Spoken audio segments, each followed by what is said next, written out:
النهارده احنا في العاصمة الإدارية، بس أغرب حاجة إن احنا هناكل كشري النهارده في العاصمة. تعالوا كشري هند في العاصمة. المكان بيقع داخل منطقة الخدمات بحي الوزارات. أكتر حاجة عجبتنا إن المكان كان منظم جدا، وكمان المفاجأة إن الأسعار زي القاهرة بالظبط.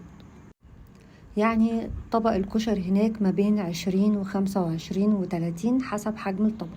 بيتزا وفطير واللي انتوا عايزينه بقى، فطير حلو وفطير حادق واي حاجه انتوا عايزينها على راسنا والله. العاصمه الاداريه كلها وتحية للرئيس السيسي على راسنا.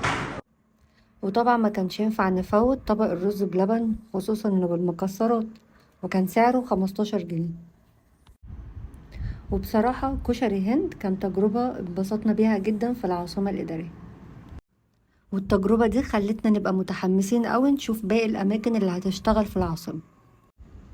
وما تنساش تعمل لايك وشير وسبسكرايب للقناة عشان تشوفوا كل الجديد.